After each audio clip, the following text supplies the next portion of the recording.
Welcome to Nigeria Trending News. A lot of people don't come outside, come talk, say northern Nigeria now be the worst place to visit in the country. Despite saying that them get the highest number of representatives in the government, say still the place now like no go area. Say hunger, insecurity, poverty, out of school children say now in plenty for the north. They make them blame the northern leaders, say the place come poor like that, say the place come be the worst place in Nigeria. Now so dem talk, they say plenty president don from north. If they no be vice, now dem go be president. If they no be president, now dem go be vice. Say since the beginning of Nigeria, say northerners, they never dey left out from the seat of power. Say if you go to the north, say you go surprise, say now this kind of place be this. How many places for north where even make sense? Say, apart from Kano and some other few places, say the northern leaders, they don't feel their people. Not me go talk and finish. You go watch the video, but before that, make sure you subscribe to our YouTube channel. Thank you. Ladies and gentlemen, this morning kindly join me and say a good morning to Vice President Shettima, the Vice President, Federal Republic of Nigeria. If you remember, one of the headlines from this Nigerian newspapers from the 13th of August on Tuesday, it says on the top right corner, Shettima blames underdevelopment in North on leadership. Oh, are we just knowing? If you remember just last week, in the peak of the End Bad Governance protest, one of the things that created the most fear were the numbers that we saw in northern states. Hundreds, if not thousands of young men moving across the streets and even destroying property, which led to curfews being declared in Kaduna and I believe Kano State as well. The main reason these people were worried about the protests going on in the north is because they are very much aware of how much they failed the people of northern Nigeria. I am from Edo State, but I would speak for my northern brothers and sisters because even if they may find it difficult and they may not say it themselves for different reasons, they find it somehow hard to question their leaders. Even if they choose to stay silent, we all know that these people deserve better in those regions. And their leaders, according to the Vice President, have truly failed them. This is a region in Nigeria that has had undoubtedly more representation in Aso Rock since 1960. Abubakar Tafawa Balewa, General Yakubu Gowon, General Murtala Mohammed, Shehu Shagari, General Muhammadu Buhari, General Ibrahim Babangida, General Sani Abacha, Abdulsalam Abubakar, if you remember, Umaru Musa Yar'Adua, and then President Muhammadu Buhari again for the second time. Keep in mind also that while we had these presidents from, the times that we had presidents from southern Nigeria, we always had northern vice presidents. If you remember, Atiku Abubakar and Namadi Sambu were the most recent. And yet, northern Nigeria still has the most staggering figures of poverty. Northern Nigeria still has the highest levels of out-of-school children.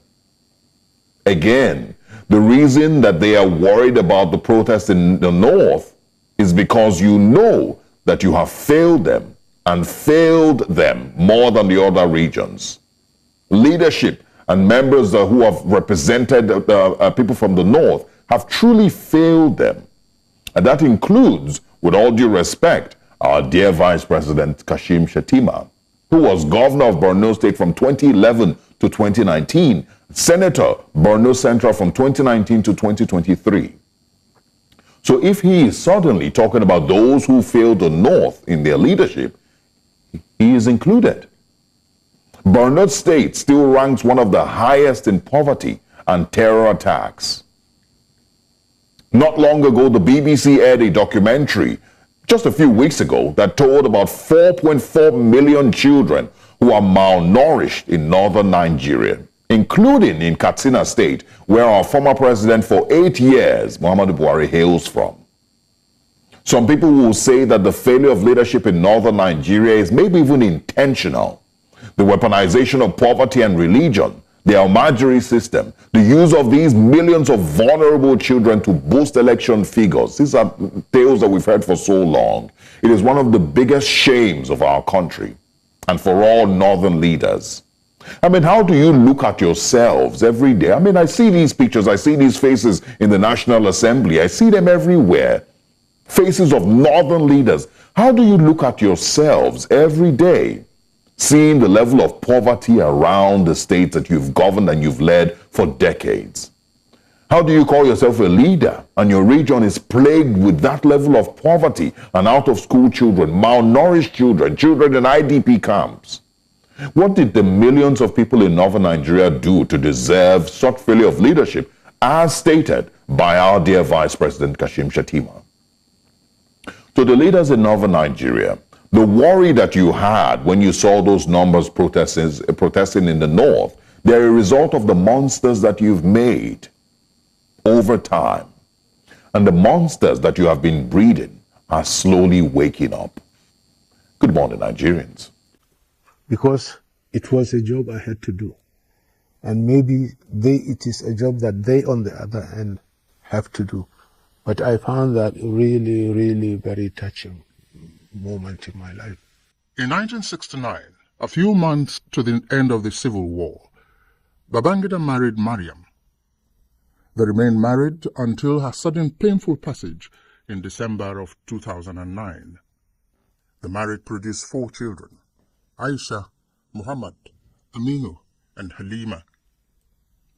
On record, General Murtala Muhammad, as head of state, was determined to leave a legacy in Nigeria and his constituency, the military.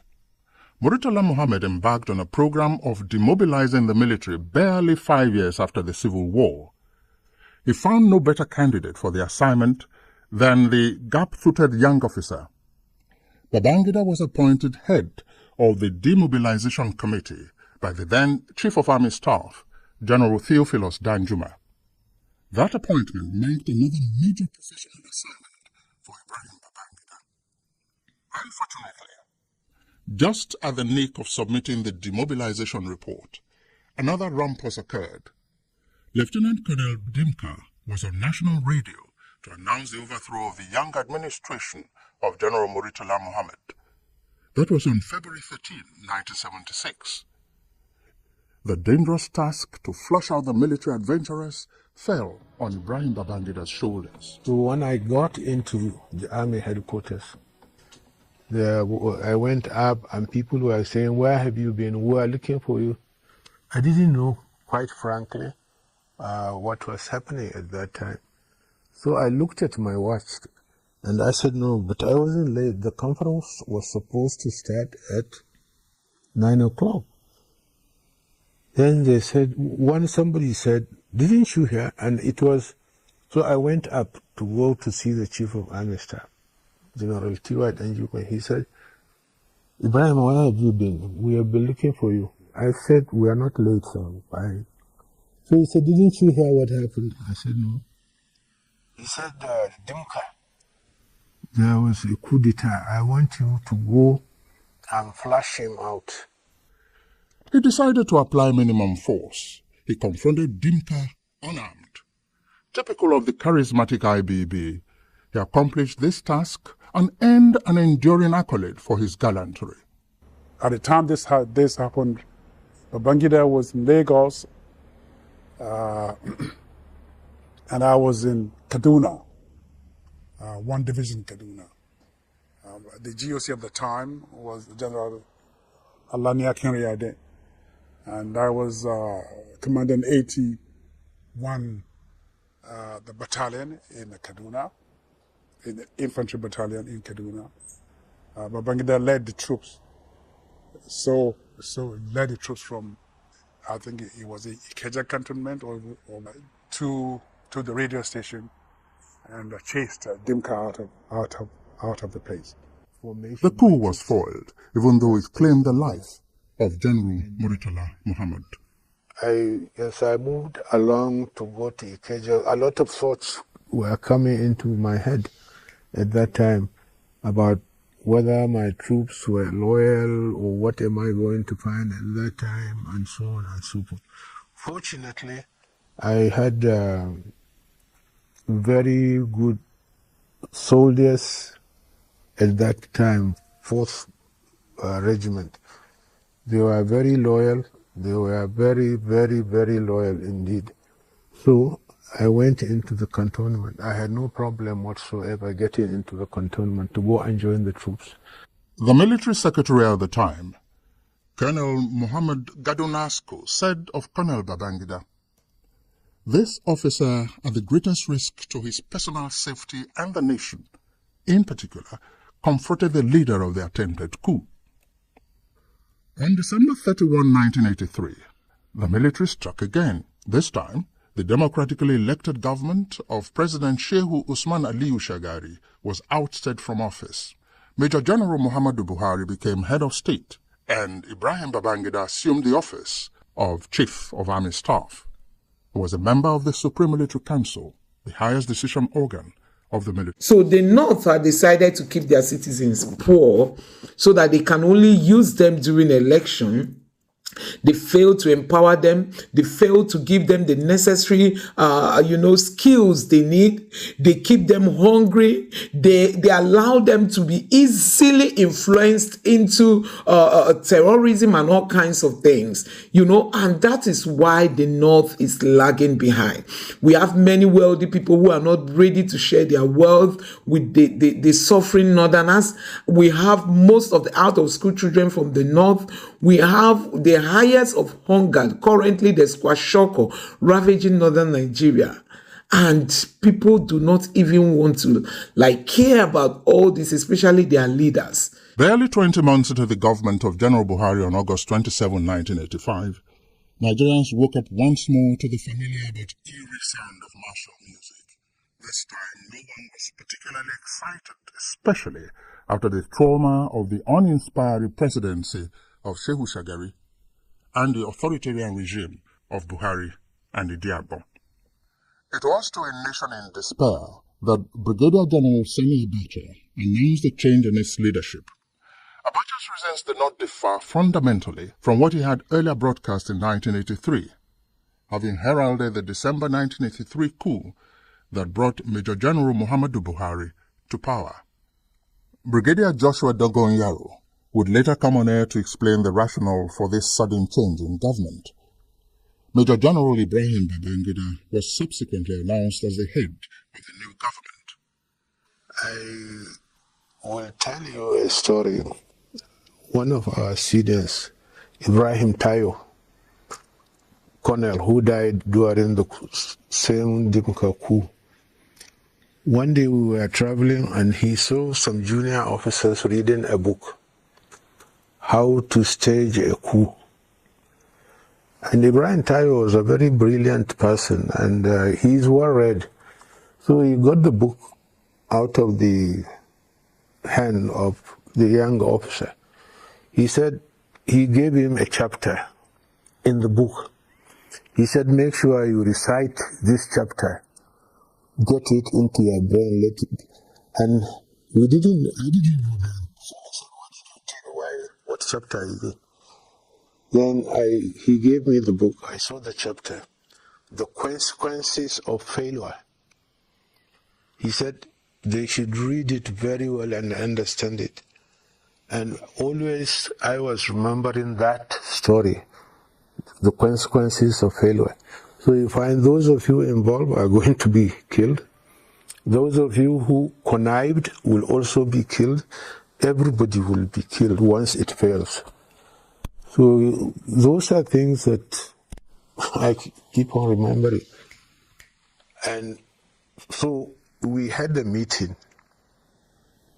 on the 30th December, I think. And we were well coordinated. We were always in contact. I was in contact with David Mark here in Mina and so on, but because he was the governor of the state. And what was paramount in our minds was that there shall be no blood whatsoever. And I'm glad to say that the soldiers were well disciplined, the officers were well trained and well led, and we carried that to the letter. without any blood whatsoever. In a classic demonstration of uncommon leadership, the new military leader adopted the novel title of military president. In his maiden broadcast as president on August 27, he gave expression to his civil disposition. President Babangida expressed the readiness to unite the country.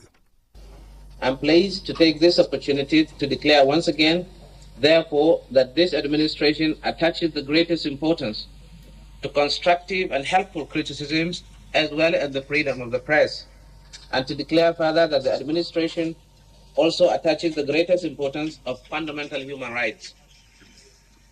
A visible improvement in the standard of living of our people will not come overnight, of course. It is nonetheless feasible to take a meaningful action now which would alleviate the deprivation and misery of the large majority of our population within a short time. Thus, the administration will, in particular, take measures to check our galloping inflation and soaring unemployment. Part of these measures may require a review of our ongoing negotiations with the International Monetary Fund and our current debt servicing ratio. And I trust that we will be able to count on the goodwill of your countries and organizations on this issue. General Babangida is perhaps the most prepared of past and present Nigerian leaders. For instance, it took less than 2 weeks for the Babangida government to constitute its cabinet on assumption of office. His appointees, most of them civilians, remain the best crop of Nigerian intellectuals in public office. You are all aware of the circumstances which led to the change in the leadership of the government of this country, and I need not to repeat it here. Let me first of all congratulate all of you for a well-deserved appointment as members of the Armed Forces Ruling Council, a body which now replaces the former Supreme Military Council as the highest ruling organ of government. Your selection was made on your personal merit and experience, and not because you represent sectional or particular geographical areas of the country. I hope, therefore, that you will justify the confidence reposed in you. As members of the highest ruling organ of government, you are directly in the focus of the keen and watchful eyes of the public for your conduct of public affairs, your utterances, and general behavior. I, therefore, expect of all of you at all times loyalty, good conduct, and exemplary leadership qualities. I equally expect of you to be above board and render selfless service to the nation. A lot of people put a lot of credit on the kind of military people we had through that period. They were looking for the people to do the job. Of course, they had to fill their own people in some ministries. But by and large, they paid attention to merit and scholarship and objectivity and rational planning. And it didn't matter where you came from, even though they still had to look at, each state will have maybe 2 ministers or whatever. But they went out of their way to really make sure that, if you don't mind my saying so, they had among the best in that cabinet, whether it's in health or in finance, in planning or agriculture, in law, in the Attorney General's office and so on. You know, all the people were people who had done quite well and went on to do very well even after they left that cabinet. Bringing the likes of late Professor Ransom Kuti on. And for us at that time, we knew that, health was everywhere. Health for the first time got the recognition that it deserved.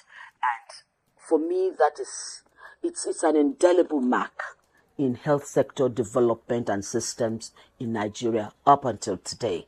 The economic blueprint of the IBB years remains one of the finest the country has ever had. His economic reconstruction policy was in tandem with the International Monetary Fund, IMF. I am beneficiary of one. That was NDE, Agri Scheme. We were provided by the local government with pre-fertilizer. We paid only 200 naira. Only 200 naira for a borehole, for a wash bowl. 400 naira for a tube well. And 800 naira for a borehole by that time. I utilized the NDE scheme. I utilized the wheat production scheme, which was introduced by him. And again, I was given a contract in a school that he established near my local government, that is Nigeria Police Academy. So I utilized the first opportunity, second opportunity, third opportunity, all provided by the regime of General Ibrahim Badamasi Babangida. On the strength of the reforms, he introduced a structural adjustment program, SAP, after engaging in a national debate. He appointed Dr. Kalu Idika Kalu as Minister of Finance. The adoption of SAP was noble, but not without its challenges. We had to think of our own policies within the concept of restructuring the economy. It didn't have to be like Korea or so, Taiwan or Japan or Zimbabwe or Kenya or Argentina or Brazil. It had to be something that would be based peculiarly on Nigerian circumstances. But we got fixated on the name, SAP. An issue that became very vexed. You see, and it's not just Nigeria, many developing countries. The whole concept of debt is a very negative concept, whereas it doesn't have to be. I mean, when you really think of it in more domestic terms, that's why you have banks of different sorts. They are to encourage people who have discovered projects that make sense, which they can say, if they got the money to implement, of course they'll be able to pay back from the project stream. So it doesn't have to be a negative thing, but it was a negative thing. They say we borrowed $1 billion. For Nigeria's economy, that was nothing. As a union leader then, he set up this IMF debating committee, whether or not to take the IMF loan. And I think he kept Nigerians busy. But the point you can make, the general is a very, very intelligent and sound human being. He may not have, quote, take the IMF loan, but he adopted the policies. And our fear was not the fact of the loan. It was the conditionalities that we were objecting to, which included devaluation and liberalizing trade, allowing imports, removing restrictions. We told the country that this program is not going to be an easy program. It is going to be tough. But we appreciated the resilience of the Nigerian people.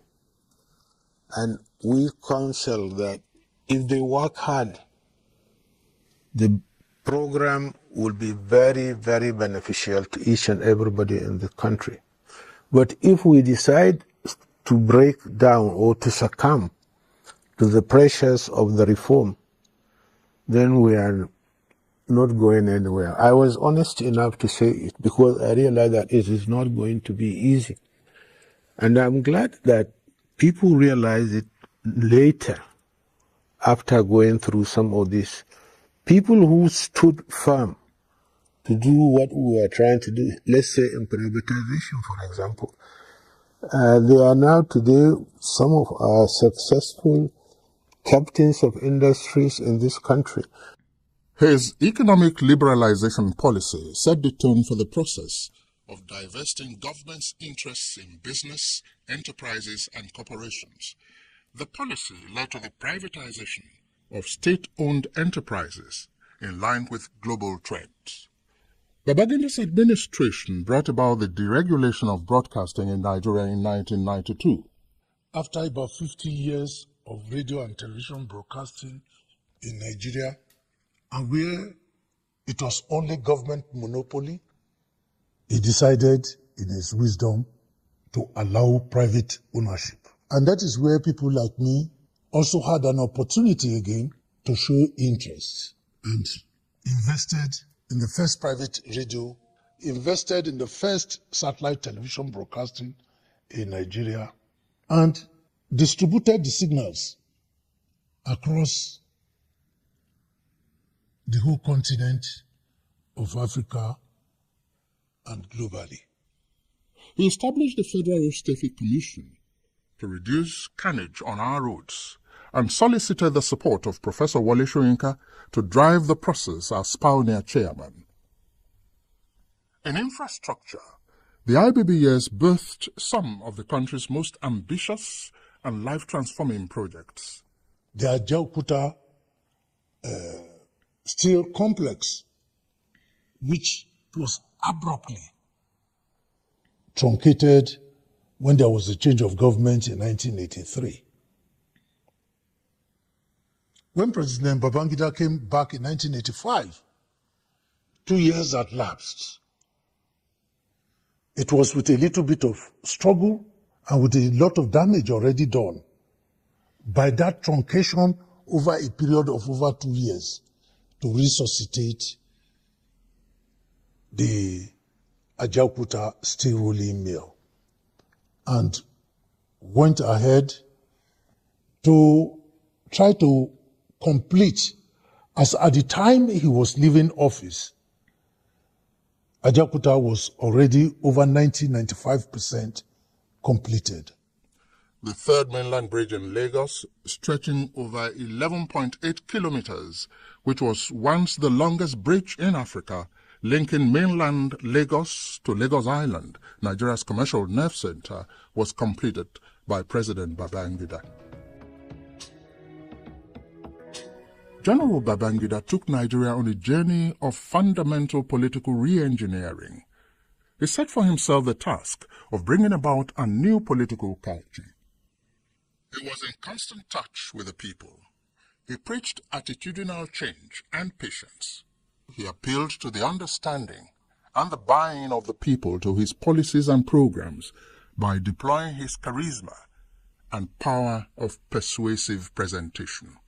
He was a military president, but he was very democratic. He listens to people.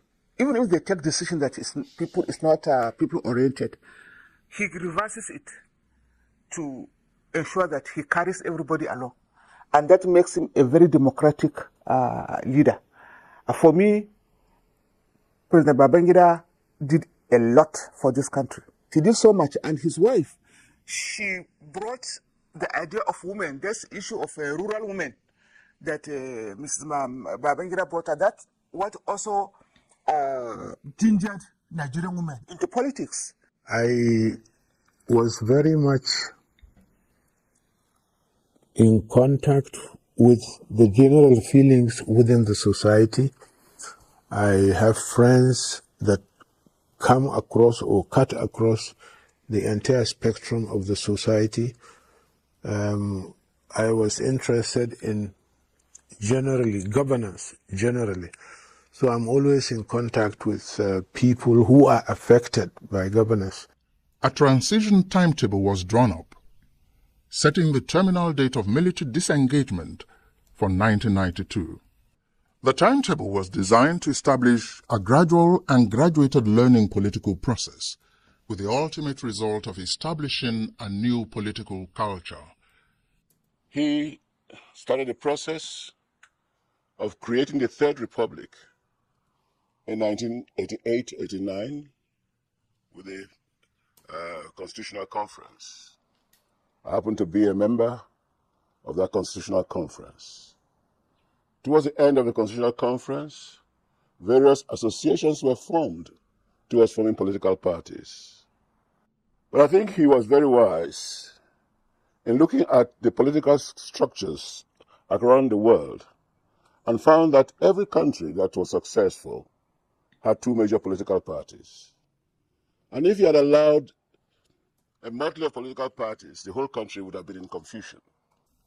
The National Republican Convention, NRC, was referred to as a little to the right, and the Social Democratic Party, SDP, which was a little to the left, emerged. His ultimate intention was to wrest political power from those he described as moneybags and make Nigerians equal funders and equal joiners. Indeed, the formation of those parties and the leadership of those parties were not imposed. It was democratically done. I was elected first national chairman of the NRC in 1990 in a major convention here in Abuja.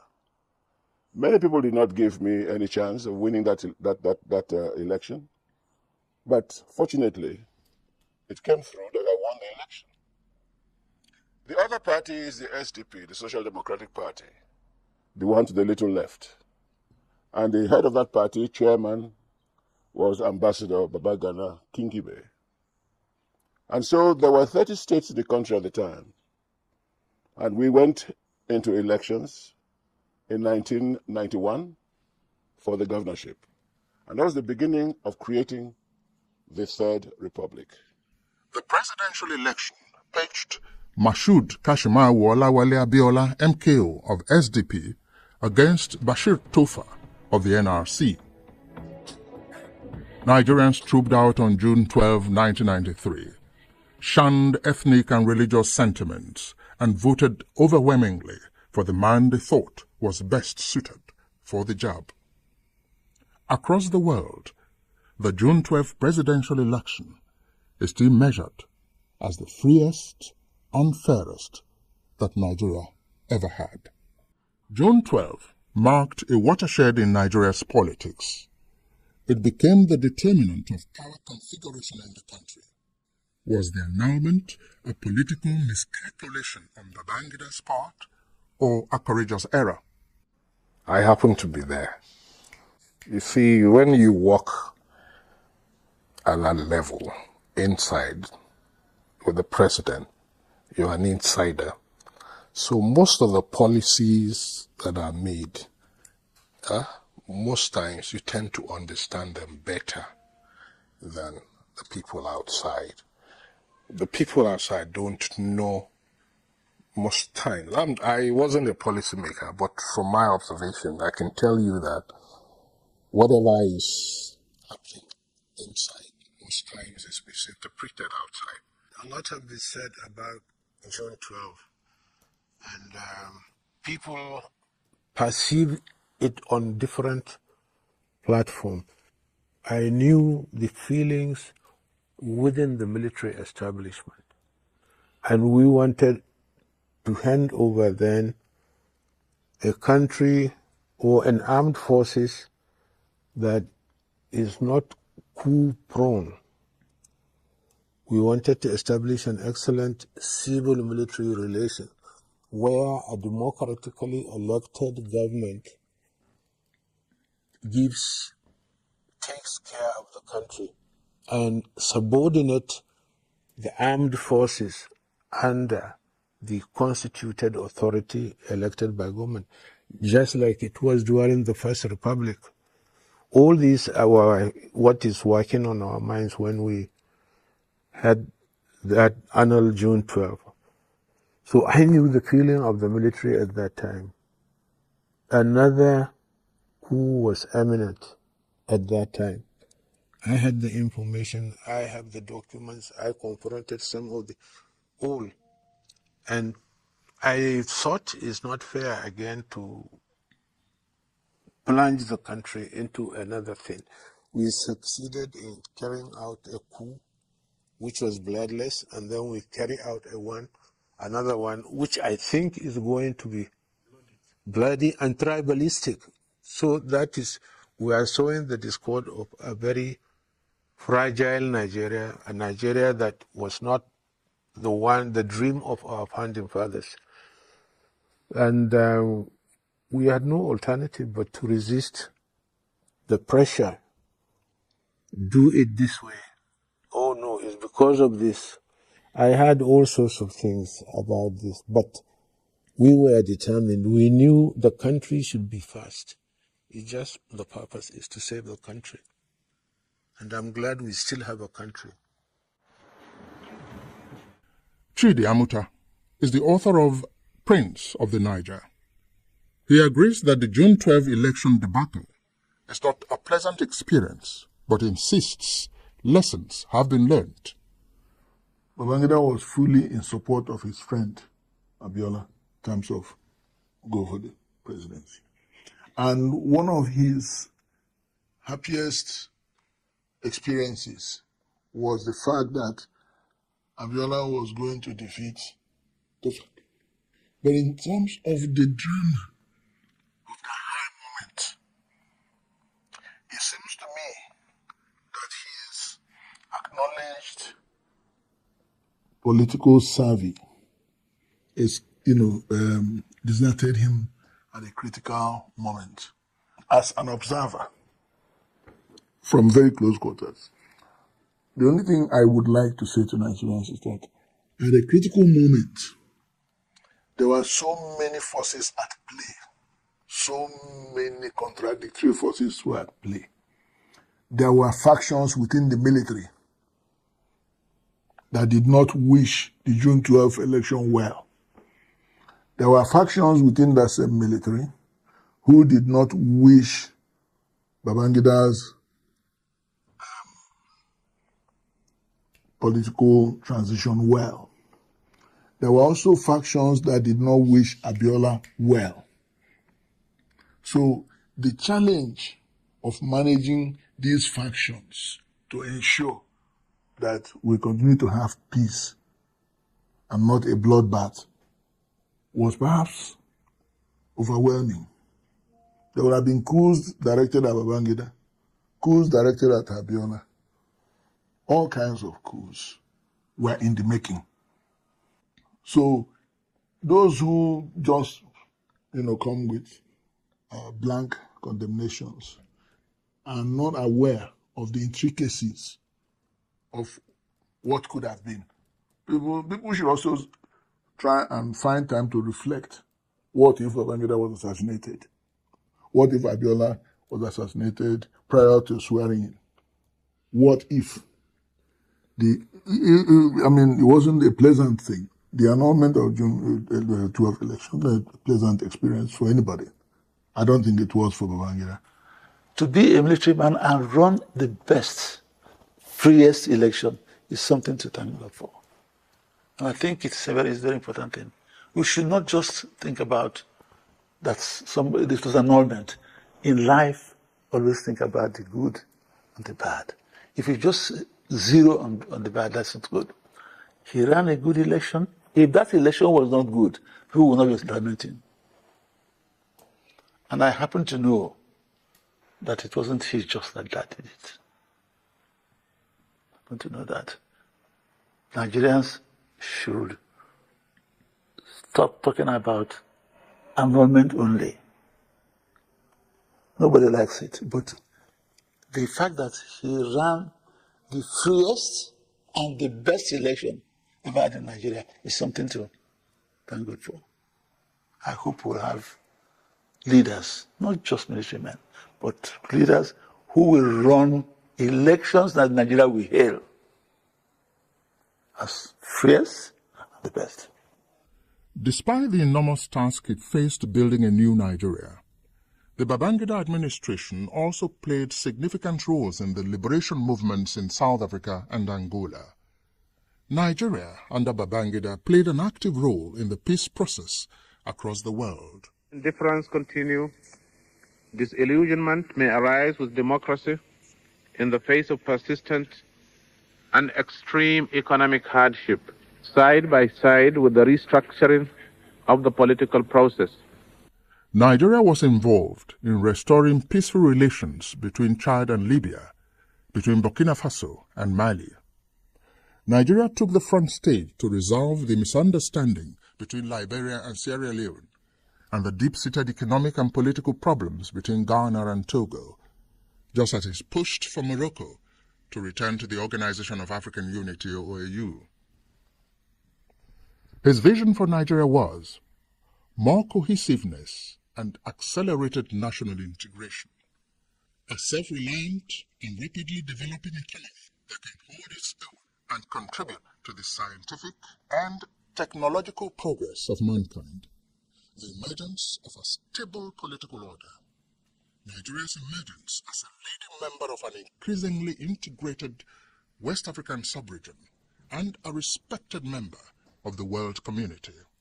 In 8 years, between 1985 and 1993, the IBB audacity assumed the central topic for discussion in national life and the international community. Without a doubt, he had the presence of a typical dictator, yet he maintained the modesty of a gifted statesman in a democracy. He ran with a lot of intellectuals, and I remember people like Tai Sholare, Wole Soyinka, Dr. Chu Kongo, Dr. Khalid Kakalo, Professor Ogomodia, and Alhaji Abubakar Alhaji, and a lot of the rest of them. He is what I can represent. He represented the people and behaved like more of a politician than a military man. So he was more political than a military man. When he was a leader, though a military head of state, but he ruled with some touch of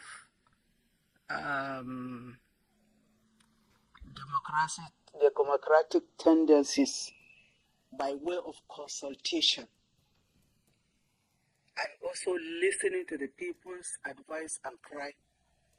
And anyhow, in order to touch people's life, since he was there for the people, he will back down when it comes to the policy where he is bringing the people are not happy with it. In terms of thinking through new policy choices, you cannot, Abibi has a lot of love because he has this collection of brains from across the country. And that was working for him. Wherever he found the brain, regardless of where the guy comes from, he will bring you in. He even brought in one of the radical guy, Uzemiro, Professor Uzemiro from University of Calabar. This was actually not just a socialist, a communist.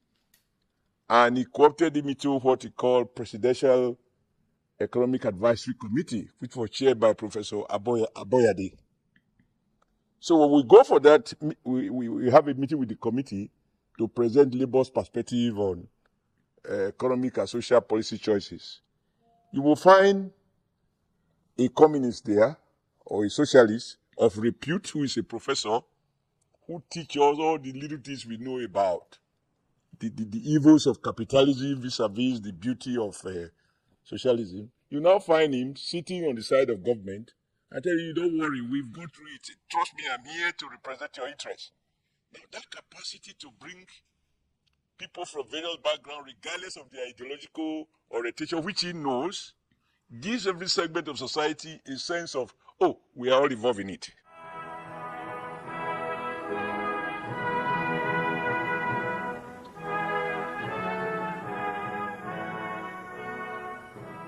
The Babangida era was a long period of travels for himself and the Nigeria he sought to build. This was so because he chose to confront Nigerians with complex realities rather than easy options. Habibi cannot play the role of God that every other person loves. You either love him passionately or you hate him intensely. It's not the road of the middleman. No. There are those who love Habibi love him passionately. And those who hate him, they hate him intensely. It's understandable because he's human. You can't say he's Mr. Perfect. No. And that was exactly what reflected during his intervention in Nigerian politics. Typically, most Nigerians choose to remember the travels of the period that when Nigeria stood out among the Committee of Nations in the life of the IBB administration. Some Nigerians have forgotten how the country's unique relationship with the outside world blossomed. He brought to an end the indiscriminate detention of journalists and citizens by abrogating Decree 2 and 4 of his predecessor. He brought to an abrupt end the endless jail terms imposed on politicians of the Second Republic. With the benefit of hindsight, perhaps the most glorious moments of the Babangida era were the first few months into his administration. IBB brought a refreshing alternative to the draconian style of his immediate predecessors. In the same vein, political prisoners and other persons held in different detention camps were released. IBB declared an economic emergency and embarked on economic diplomacy. That made it possible for our top captains of industry, like Dan Soneton, Dan Tata, to just mention a few, a part of my economic team. And so we went around the world with them, opened doors for them, and they did great businesses. He abolished the law which previously made foreign exchange transactions an offense. This was on October 29, 1985. Persons convicted under the Exchange Control Anti-Sabotage Decree were immediately set free. Worthy of mention was the movement of the federal capital from Lagos to Abuja, when President Ibrahim Babangida signed the legal instrument under which Lagos ceased to be the capital of the Federal Republic of Nigeria. By this singular act, IBB actualized the process started by General Murtala Muhammad in 1975. Never before in the history of Nigeria has any leader made a conscious effort to bring national and economic issues to the level of ordinary Nigerians. This was the hallmark of the IBB era. I like to look at him through the lens of better life, So for women, it became a game changer. For us to, his wife, who I'm sure is the #1 supporter, bless her soul, was able to bring out, the innate capabilities of Nigerian women to fore with the better life, starting bottom up, which is the approach a lot of people, even in the development world, would like, the bottom up approach. That again is a plus for that administration. And then again, rural development. So the DIFRI project, again, was another milestone that I think that if we had continued with, we would have had a lot of openings and a lot of potentials that are hidden there at the rural areas. He had a good reputation for economic management. He was a meticulous planner and always a step ahead of his adversaries. He was a formidable military officer who was not afraid to take tough decisions. He was, and still is, a kind-hearted Nigerian who understands the intricacies of Nigeria's multi-ethnic configurations.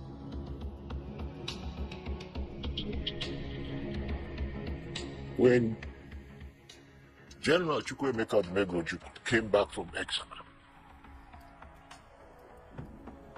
part of the understanding with him was that they will release his father's properties.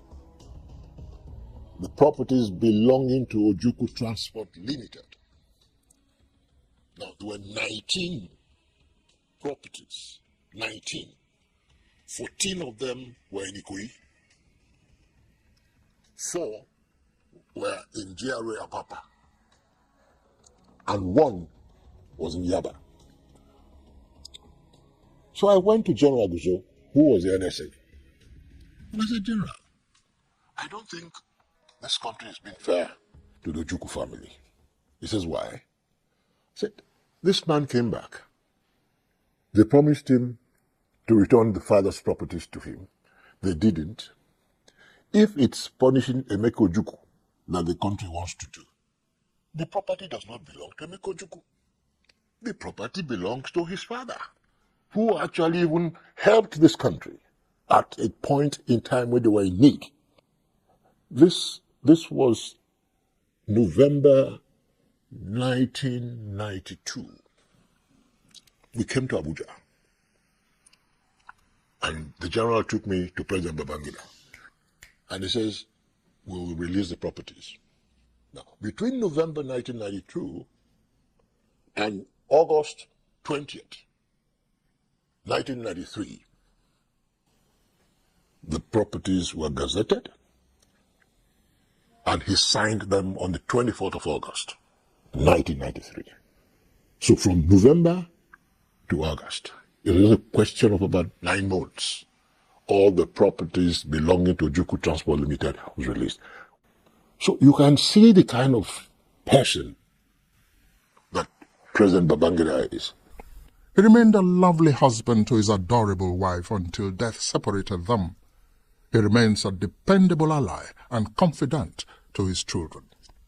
He loves to hear what is going on, even things that I tease him about. I mean, there's a private joke that we have that I've driven all his girlfriends away because I look after him so well. And then I tell him that if they're so serious, they won't run away. So he has the biggest sense of humor can ever imagine. But you have to be very careful because it's a smart sense of humor because you could be taken off guard with what you say. Whenever I talk to him or talk about him, I have a smile on my face because he has really helped mold who I am today. He has taught me so many things and values instilled in me. But above everything, he has taught me to be extremely patient and extremely tolerant. And it is helping me today. General Ibrahim Babangida may be a victim of the unintended consequences of the annulment of the June 12, 1993 presidential election. Still, his achievements stand him out as a visionary leader who made a remarkable and an enduring impact on the evolution of a modern Nigeria. For instance, Professor Wole Soyinka was bitterly complaining about road accidents. He initiated and established Road Safety Commission and invited Professor Wole Soyinka to come and look after it. I could remember Tai Solarin was so much complaining about poverty in the country. He established People's Bank, Community Bank, and invited Tai Solarin to look after People's Bank, to give people soft loans, in order to establish, to raise capital for small enterprises and small businesses. Again, Professor Jerry Gana, he was complaining in the university that people are not aware of what is government. He established MAMSA and invited Professor Jerry Gana to be in charge. So this is a listening ear. This is what people are expecting now. For somebody to say no, he has not done, I think it's bias. The NCC for communication started under him. The mobile telephony 090 was introduced by him. National Broadcasting Commission was established by him. He liberalized banking. People, the younger generation don't know that there used to be just 5 or 6 banks in Nigeria. It was Babangida who started what you call SSS, the Defense Intelligence Agency, National Intelligence Agency, as different from the police and the military intelligence. The final push that brought Mandela out, restoration of ties with Israel, restoration of ties with South Africa, support for Palestinian Liberation Organization, and all the other liberation movements. So you are dealing with somebody who, within a period of 8 years, was able to literally take apart the architecture of state and reorganized it to something he thought would be workable. Excellent. How are you today? Good. Thank you.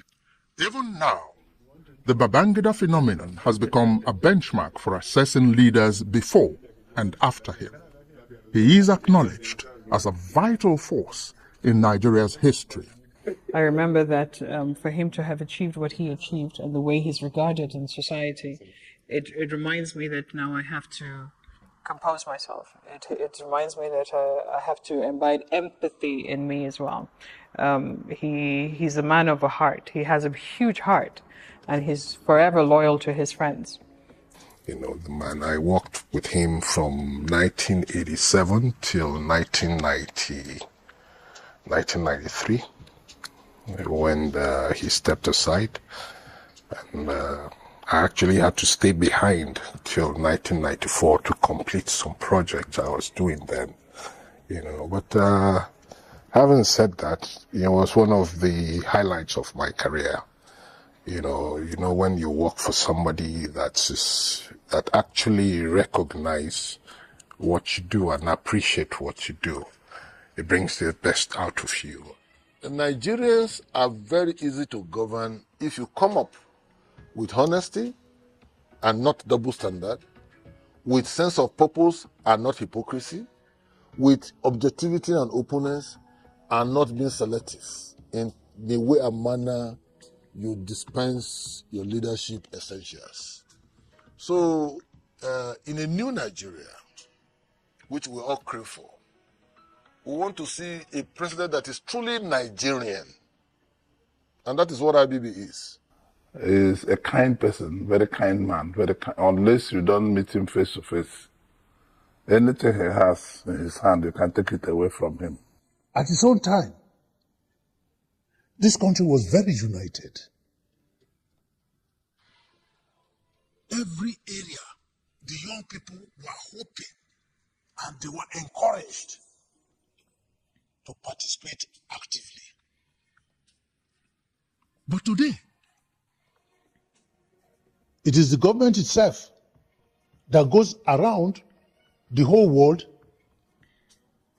to inform the world that Nigerian youths are indolent, they are corrupt, they are criminally minded. They are the ones demarketing. This was something that did not happen during the IBB years. We wanted to meet with the president. To my surprise, as we enter, we're about a 7-man delegation led by the NSC president, then Pascal Bafia. As we entered, he apparently had details of each and every one of us, including my small self. And he said, "Oh, Adams, you work like a military officer. You know, I tend to work fast." I said, "How is your wife, Clara?" That's the wife of the name of my late wife. So I'm like, how does this man know my wife's name? And how are the children? You know, one is this, he got it in a brief on each and every one of us. So he called each of the 7-man delegation. And that already kind of disarmed us because we came there angry. The Babangida era remains a crucial and essential part of the narrative of the Nigerian nation state and space. There was a military officer called Ibrahim Babangida who grew up and joined the army, and he was able to serve when the country and the army needed him at the most important time in the development of this country. And I'm glad that I did serve. Ibro, we've done well for Nigeria. We've made our mistakes. And we'll be less officers and gentlemen not to own that up. But whatever mistakes were made not deliberately. We made hoping that what we're doing was the best for Nigeria.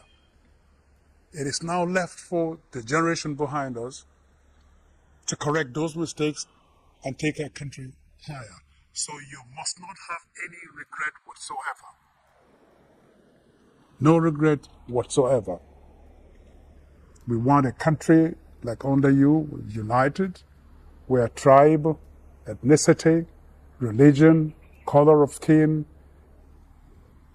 whatever diverse differences we have, didn't matter. What mattered was, who are you? Your character. What can you offer to build a good country?